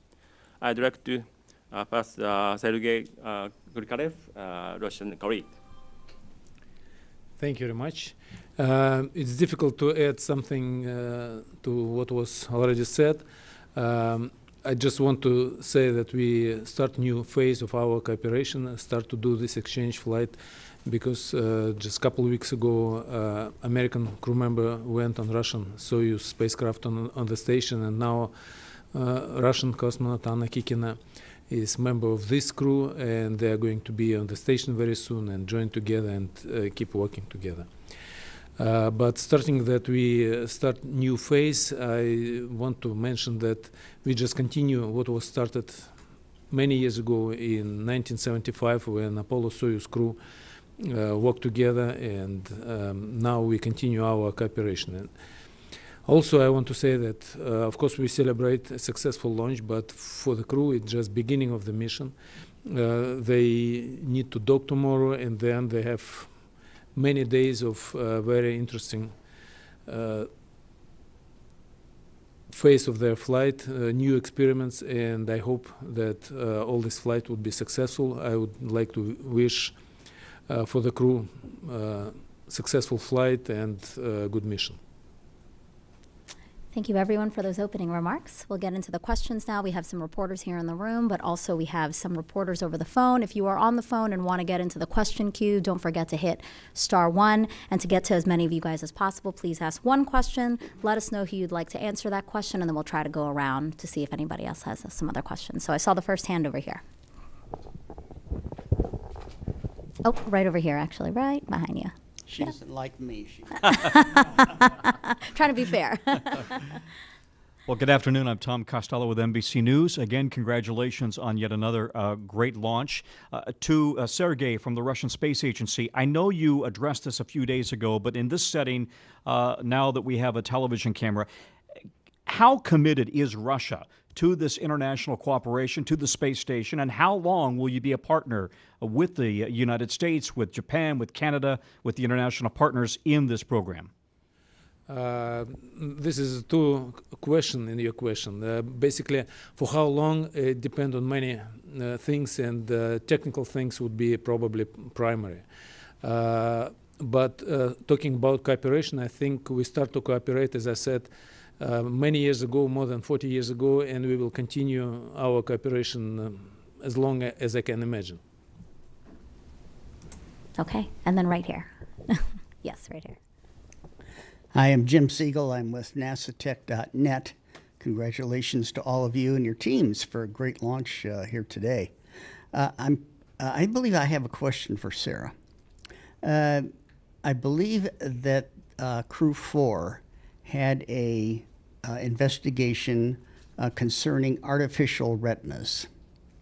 And I'm interested in whether that investigation is going to come back with Crew-4, or if it's going to stay on the space station for additional work. Thank you.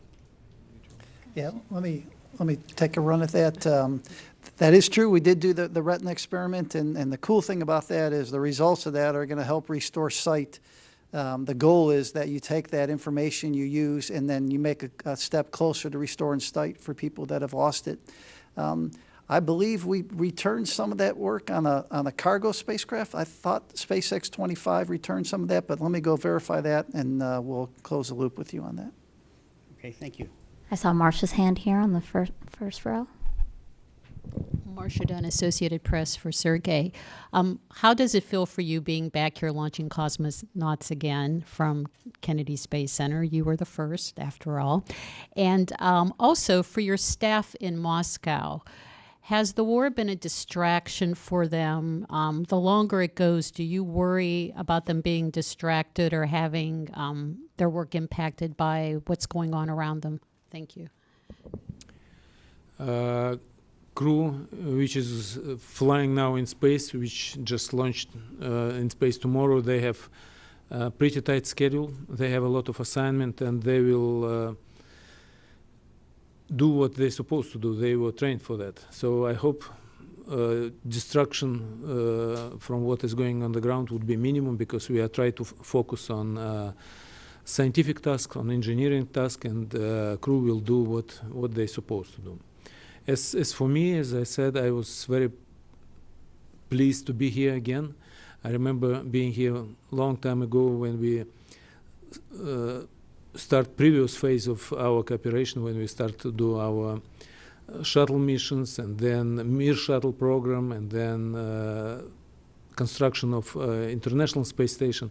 So for me, I'm very glad to see all friends, all colleagues, and as I said, I hope we will cooperate together the way it was started in 1975. I didn't mean the crew being distracted. I meant flight controllers. Your team in Moscow, are they being distracted by the ongoing war in Ukraine and what's going on? They also do what they're supposed to do. They do their duty, and actually we have a team not only in Moscow but also in Houston. We have a group of Russians who is in Russian mission control. We have a group of Americans who is in a group of Americans in mission control in Moscow and a group of Russians in mission control in Houston. So this group is very focused on do what they're supposed to do. Thank you. I saw a hand right there. Yeah, second row on this side. Thank you. Thank you so much. Sergey Matov, Russian TASS News Agency. Well, first of all, congratulations everyone on today's launch. That was amazing. And I guess my question is for Steve, but maybe Joel or Katie will add something up. So I was curious about your take about the meaning of today's launch, first integrated crew launch on the U.S. soil. What does it mean for the future of Russia and U.S. Cooperation? And maybe do you have any plans to extend the agreement after 2024? Thank you. I'll take the first part and then I'll let Joel talk about the agreement. But, you know, I was very excited today to have another international partner fly on our commercial crew vehicles. It was great to see Anna fly. It's great to see Sergey again here.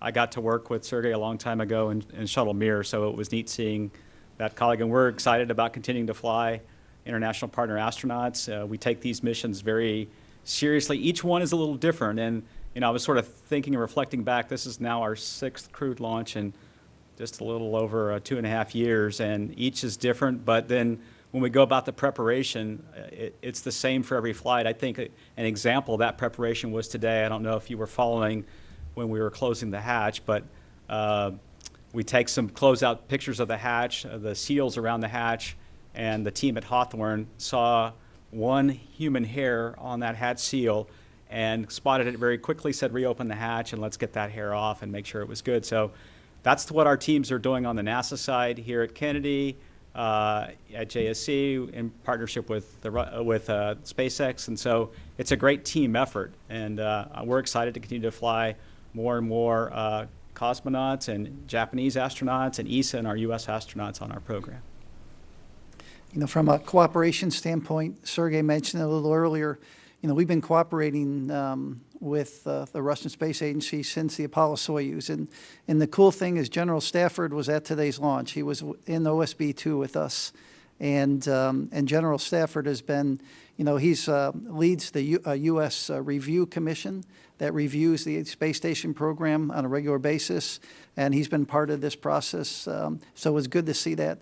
As far as future work, I think everybody's well aware we signed an agreement with Roscosmos for 1 flight this year, 1 flight next year, and 1 flight in 24. That's for all SpaceX missions.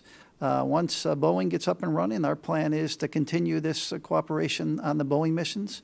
As we extend space station, get partner across the board agreement to extend past 24, we would also extend the agreement as our goal. Thank you, Stitch and Joel. We're going to pause in the room real quick and take a caller on the phone. We have Chris Davenport with the Washington Post. Hi, thank you, and congratulations on another beautiful launch. For Mr. Krikalev, follow-up from my question the other evening. In your recent comments, including today and in the comments by Mr. Borisov the other day, it seems like you're both making a real effort to smooth over relations with NASA and to demonstrate that you're very committed to the partnership. And I can't help but notice how this stands in stark contrast to the way Mr. Rogozin spoke of the partnership when he was head of Roscosmos. And I wonder if it's part of a concerted effort to ease the tensions that arose under him and to turn down the temperature a bit. Thanks very much. Answer is yes. Okay, so we have another caller on the phone. That's Joey Roulette from Reuters. Hey, thank you. I had a question for Mr. Krikalev. Beyond this crew exchange agreement Russia has with NASA, do you guys at Roscosmos have any other agreements with other countries to fly non-Russian astronauts on Soyuz? And if not, are you guys in talks with those countries to lock in such an agreement? Thanks. So it's to me? Yes. Okay. So we have kind of preset agreement, and nothing new is happening. We just recently flew UAE astronaut on Soyuz spacecraft, and we have tourists flying on the station, and we have special procedure. Every time we fly non-partner crew member on board Soyuz or American vehicle, we need to have full agreement from our international partners. So we did it for, as I said, for UAE cosmonaut, and in the future we are planning to get new country, new programs, new agencies involved in space flights, and we just follow procedure that was set a while ago, and we just agree with each other for every next step. Okay, back here in the room, Ken, I remember you raised your hand. First row right here in the blue. Hi, thank you, Ken Kramer, for Space Up Close, and congratulations to all of you again on a beautiful launch, especially after the hurricane. So, Sergey, let me ask you a question. It's an honor to have you here. You're a hero to all the people that love space. Thanks for being here. I want to ask you about your perspective on the ISS, since you were the first one on the first mission. It's grown tremendously. Tell us about your expectations for the ISS. Has it met them? Has it exceeded them? What do you hope the ISS will lead to in the future? Yeah, that's a complicated question, and probably it's a big story behind of what was planned initially, what we are going to do in the future. And I can just remind you that when we just started this program, every module was built in order to fly for 15 years. We actually exceed this 15 years time mark long time ago, and station was extended a couple times. Right now we have agreement to fly together up to 2024. We already talk with our international partners, and we talk with our specialists in Russia, looking through technical capability of station to fly, and we understand that it makes sense to keep flying, because this excellent infrastructure that built in space can be used for humanity even more than we were initially planned. I think from very beginning we understood that station is very valuable to do science in space, on low Earth orbit, but also we understand that station is test bed for future flights, for flying more exciting mission to fly beyond low Earth orbit, and we can test a lot of equipment, a lot of procedures, a lot of methods of flying working on International Space Station. So that's what we are keeping now. We are going to keep it in future, and we will see how long station will be able to fly. And I think main limitation would be technical reason. Thank you. And there's a question back here on this side of the room, last row. Hi, Aaron Cooper with CNN. I understand that Soyuz has been able to do some fast track docking attempts. Why hasn't that been tried with the Dragon missions? And is there thought in the future of doing kind of expedited or faster trips up to ISS? Yeah, I mean, the missions are not very long, on the order of a day, plus or minus a few hours here and there. And it really just depends on the orbital mechanics of when what day we launch and where the space station is, and how many burns to catch up. But I think, Joel, maybe you could speak to this, but I think a day or less is a nice short mission to get up to space station. And then when you constrain your launch to like hours, you do have to constrain the launch date. And so having the 1 day helps us maximize the opportunities. And Steve. We could have launched anytime this week. We had a launch opportunity tomorrow, which was a little longer rendezvous, 10 more hours, about 38.5 hours to dock. So what we have chosen to do is sort of optimize any time launch, I would say, and have as many opportunities as possible. Some of those are as short as about 16 hours to dock. Some of those are a little longer, like the one we're taking today. And so what we've chosen to do is sort of optimize any day launch just to handle the weather situation here at the Kennedy Space Center, our launch environment, which is lots of launches on the range, and then also abort weather, which we have some criteria up the coast. And so we've chosen to do that versus sort of optimize the Dragon to launch, in a couple of orbits, which it could feasibly do that if we chose to do so. And I believe I saw one last hand in the room. Yep, can we just have him in the front row?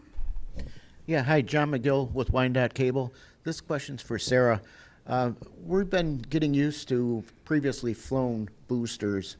So how does a new booster differ in your preparation?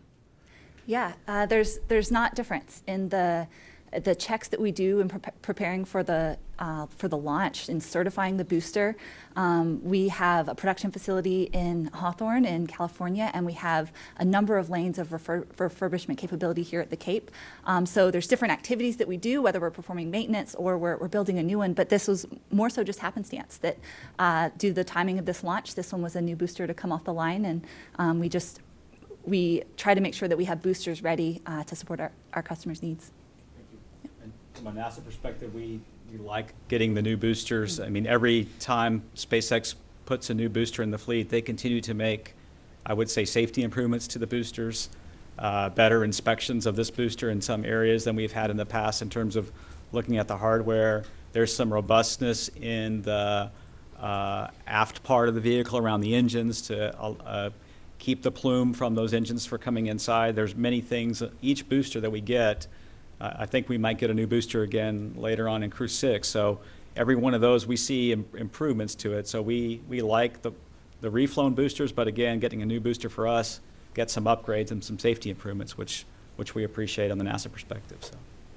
Okay. So just highlight that the NASA certification process that tells us we are go for flight is the same across the board, right? So safety and reliability is the top priority with every single booster, and it's all held to the same standard when we say we're go for launch. All right, when we have one other person on the phone, we have Joey Roulette again with Reuters. Hey, thanks. I just had one follow-up for Sergey. How important is it for Russia to remain as an international space station partner? Would Russia be able to sustain its human spaceflight program if it were to pull out of the partnership in 2024? Or what would that look like? Thanks. We are thinking about building new space station. We start preliminary design of it. There is no final decision yet, but we are going to keep flying International Space Station as long as our new infrastructure will build. We don't know yet how it's going to be built and what kind of modules we will have, but I'm sure that we will stay in international partnership when we fly ISS, and future station, future infrastructure is also going to be with international partnership. Okay. Well, thank you so much. We got to all the questions, so I now invite Kathy for any final remarks. So like I think Sergey mentioned, and Sergey, I think you got the brunt of the questions today, so thank you very much.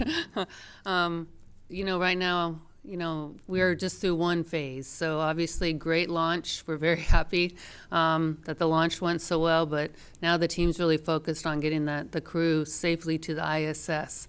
We once again are very grateful that our international partners are trusting us to be able to fly their crews.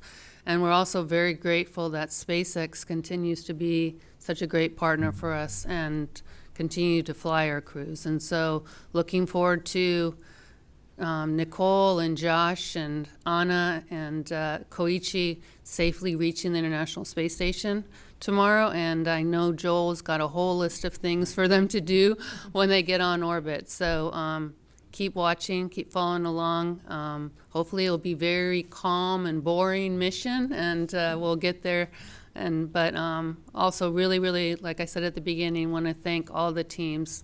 You all know what a tremendous endeavor this is, and it takes people all over the country, all over the world to get us to this point. And so I really, really want to thank the teams that have gotten us to this point. Thank you all for being here, and thank you for your interest in Crew-5. Well, you heard Kathy. Keep watching, keep following along. So with that, coverage will continue on NASA TV through docking at the space station, which is expected tomorrow, Thursday, October 6th at 4:57 p.m. Eastern Time. We'll also stay on to cover the welcome ceremony, which, as Joel said, is about 90 minutes after that. So until then, just follow us along for any updates on our social media channels, and we're going to say goodbye with a beautiful replay of today's launch.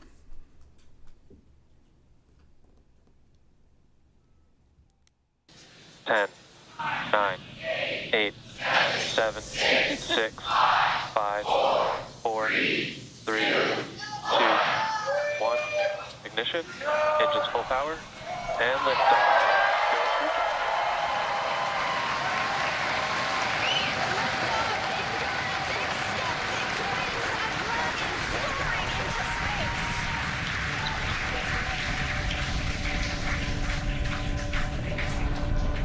1 propulsion is nominal. Vehicle is pitching downrange. Stage 1 propulsion is nominal.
If you're just joining us, welcome to Mission Control Houston. We are live in the International Space Station Flight Control Room just about 2 hours after having a successful launch of NASA's SpaceX Crew-5 mission to the International Space Station from the Kennedy Space Center at Launch Complex 39A in Cape Canaveral, Florida. Crew-5 has about a 29-hour flight to the space station. With 2 of those hours knocked off, the space station will continue chasing the International Space Station for just another 27 hours. We're expecting docking for the Crew-5 crew and Crew Dragon Endurance around 4:57 p.m. Eastern Time tomorrow.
SpaceX Dragon spacecraft carrying NASA astronauts Nicole Mann, the commander of Dragon, Josh Cassada, the pilot of Dragon, and mission specialist JAXA astronaut Koichi Wakata and Roscosmos cosmonaut Anna Kikina are on their way to the International Space Station.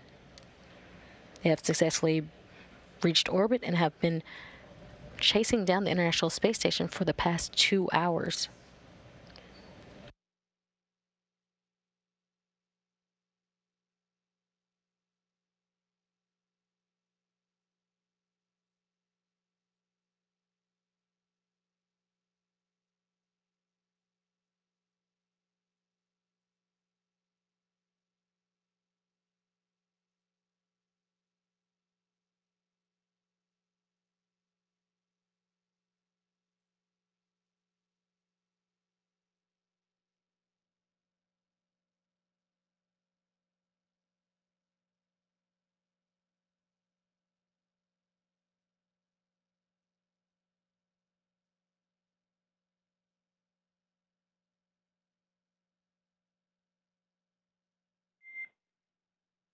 Dragon SpaceX for suit drying.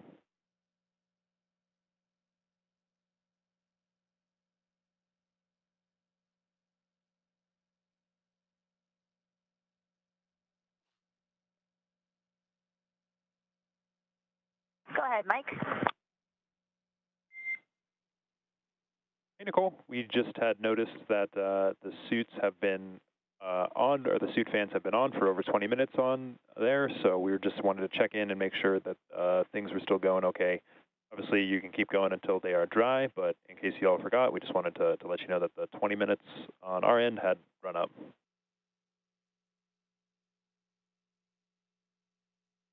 Okay, copy that. We'll give them another check and then get those fans off as soon as they're good. SpaceX copies, much appreciated.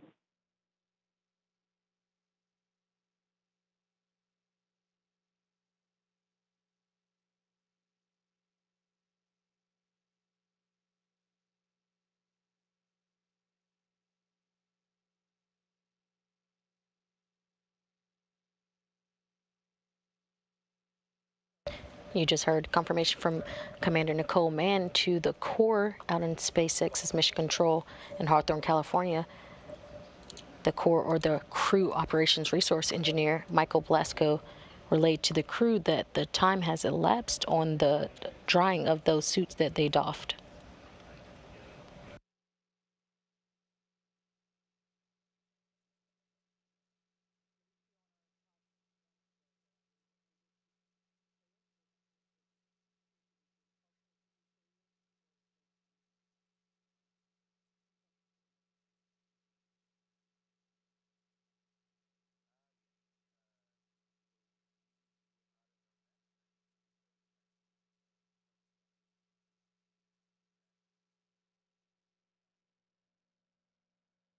You're currently seeing a live view in both MCCX, Mission Control for SpaceX on your left, and MCCH, Mission Control Houston, on your right.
MCCX, based in Hawthorne, California, is where teams monitor Dragon, checking all of its systems to help make sure the crew has a safe journey.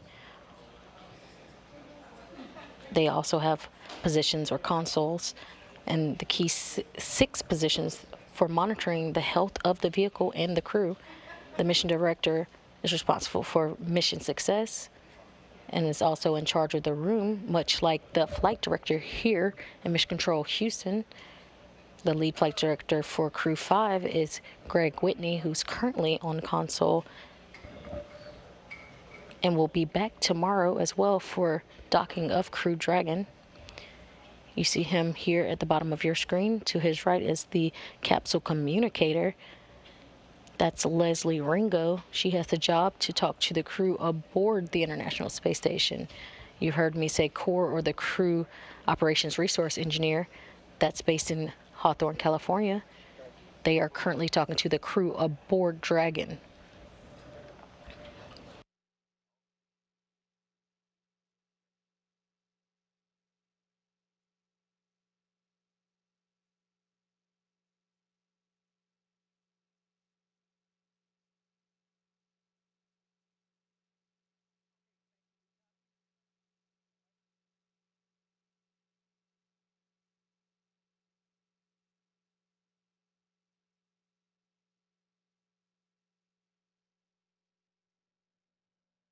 Mission Control Houston is staffed 24 hours a day, 7 days a week, 365 days a year.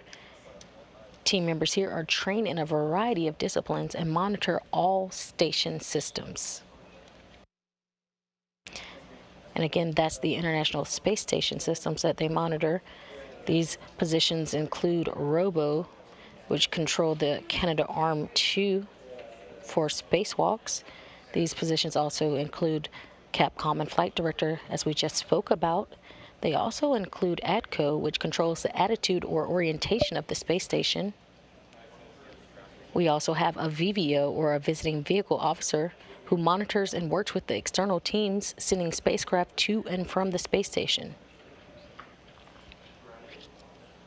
Tomorrow we'll see the VVO jump into action as visiting vehicle Crew-5's Crew Endurance spacecraft